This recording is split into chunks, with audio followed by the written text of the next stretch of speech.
E hoje a gente está com uma convidada super especial aqui no Conexão para poder estar falando com a gente sobre um tema que é muito importante e que muitas vezes acaba sendo negligenciado, né, na nossa atualidade, que é a labilidade emocional, ou então a instabilidade emocional. Doutora Rosana, obrigada mais uma vez por estar aqui com a gente, por ter aceitado o convite, para poder estar conversando com a gente a respeito desse tema. Agradeço pelo convite. E realmente é um tema assim bastante oportuno, né, falar agora sobre esse tema, que é um período assim que ainda estamos vivendo, né, em meio a uma pandemia. As pessoas estão assim com as emoções afloradas, né? Então assim é um tema bastante importante levar informação a toda a população. Isso já ajuda muito. Sim, com toda certeza. A informação é sempre bem-vinda, né, e nunca é demais. Então, doutora Rosana, o que de fato é essa labilidade emocional, ou então a instabilidade emocional? Isso. A labilidade emocional nada mais é um nome técnico para se falar sobre a instabilidade emocional. E a instabilidade tem muito a ver também com a questão da impulsividade, ou seja, a falta de controle, o autocontrole, né, que muitas pessoas às vezes acontece, né, de perder, né, esse controle das emoções, que são essa instabilidade emocional geralmente é provocada por uma alteração de humor repentina ou uma reação desproporcional a determinadas situações no ambiente. Certo. E essa questão dessa instabilidade emocional, ela tem algum público, uma faixa etária que é mais propensa a se desenvolver? Sim, assim, falando um pouquinho sobre a questão do desenvolvimento, onde é mais comum a gente verificar essa questão da estabilidade emocional em crianças bem pequenas, né, que está em fase de desenvolvimento, o cérebro ainda está em maturação, ainda não está totalmente desenvolvido. Então, até por volta de 5 anos, né, o nosso cérebro ele ainda não está todo formado.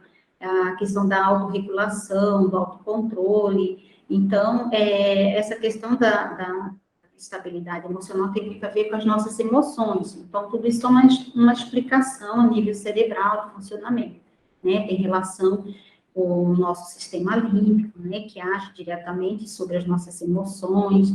Então, até 5 anos, é normal esse tipo de comportamento. Uma criança bem pequena ainda não conseguir ter autocontrole sobre as suas emoções. São as famosas birras, né? Esses comportamentos, às vezes, desproporcional, quando uma criança ouve um não.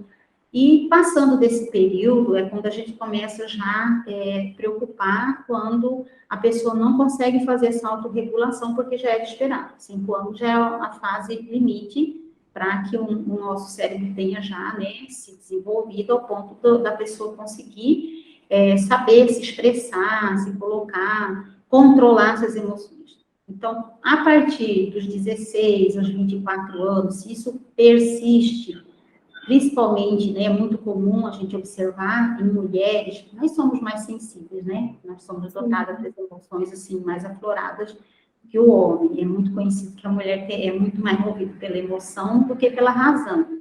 Mas isso não é, assim, de praxe para todo mundo. É até uma forma, né, que as pessoas, assim, de diferenciar o homem da mulher.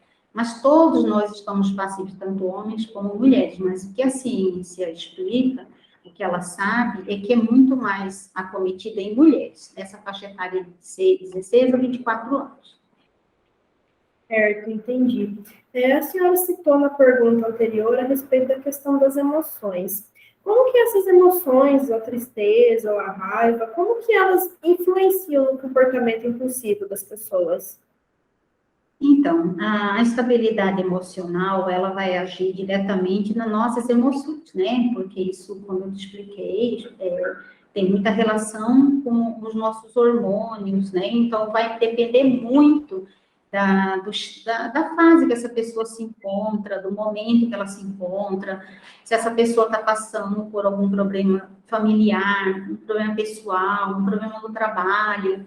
Então, qualquer pessoa está sujeito a ter esses momentos, né, de instabilidade, um momento mais vulnerável. isso pode afetar diretamente no seu comportamento. Certo. E diante de tudo que a gente vem passando, né, o contexto da pandemia, tem algum meio desses da sociedade, meio de convívio, que seja mais propício para poder estar desencadeando aí a instabilidade emocional?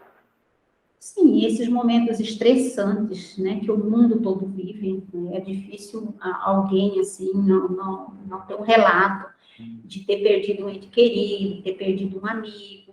Então, assim, as pessoas têm passado por situações bem difíceis também com relação ao trabalho, principalmente o pessoal que está na frente aí, né, de trabalho da Covid, que são técnicos de enfermagem, enfermeiros, médicos, geralmente o pessoal da área de saúde que são mais afetados, né, policiais, mas qualquer pessoa, né, infelizmente a pandemia afetou a todos, então situações sobrecarga de trabalho, né, passar por períodos longos sem ter descanso, sem relaxar, muita cobrança, adoecimento de familiares ou de alguém próximo, perda de emprego, muitas pessoas perderam emprego nessa pandemia.